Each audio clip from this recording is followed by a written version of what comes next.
Magandang araw. Ako po si Mark Lester Diraga. Ito po ang aking daily devotion. Naghihimala pa ba ang Diyos?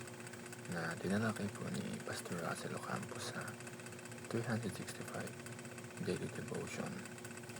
Ang Bible verse po ngayong araw ay galing sa 1 Corinthians chapter 12 verse 7 to 11. Ang sabi po dito ay, "Now to each one of manifestation of the Spirit is given for the common good. To one there is given through the Spirit a message of wisdom, to another a message of knowledge by means of the Spirit, to another faith by the same Spirit, to another gifts of healing by that one Spirit, to another miraculous powers, to another prophecy, to other distinguishing between spirits, to another speaking in different kinds of tongues, and still another the interpretation of tongues. All these are the work of one and the same Spirit, and He distributes them to each one, just as He determines." Maraming nagtatanong na bakit hindi pa rin natin nakikita ang himala katulad ng panahon ng mga apostol. At maraming nagtatanong na totoo pa ba ang propesiya? At ang topic ngayon na araw ay Cessationism. Ito yung isang paniniwala na may mga spiritual na kaloob tulad ng propesiya, pagkasalita sa ibang wika or tongues, at pagpapagaling na tumigil na matapos ang panahon ng mga apostol at nang makompleto ang banal na kasulatan.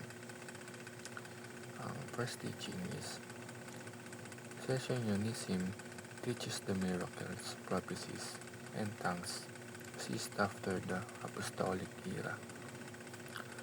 Ang mga paniniwalang ito ay nagsasabi na noong panahon ng mga apostol na ang Diyos ay gumamit ng himala, propesiya at iba pang spiritual na kaloob upang ipakita sa atin ang kanyang kapangyarihan at patunayan ang kanyang mensahe. Ngunit dahil kumpleto na ang Biblia, hindi na ito kailangan. At dahil sa Biblia na nakasulat ang propesiya na sinabi ng Diyos noong panahon ng mga apostol. Second teaching is, Cessationism helps balance extreme practices. Sa panahon ngayon ay may mga nagsasabing sila ay nakakatanggap ng bagong propesiya o may kakayahang gumawa ng himala. Ngunit may ilan na ginagamit ito upang dayain o manipulahin yung ibang tao. Ang Cessationism ay nagsisilbing paalala na dapat tayong mag-ingat at suriin kung ano ang mga ganitong gawain ay ayon ba talaga sa Biblia.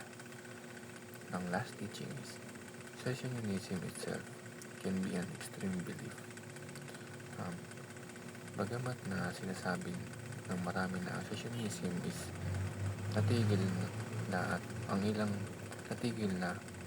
ang ilang mga spiritual na kaloob, hindi ito nangangahulugan na hindi na gumagawa ng himala ang Diyos.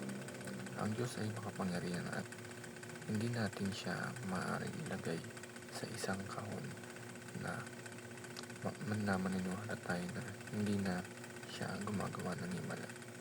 Yun lamang po.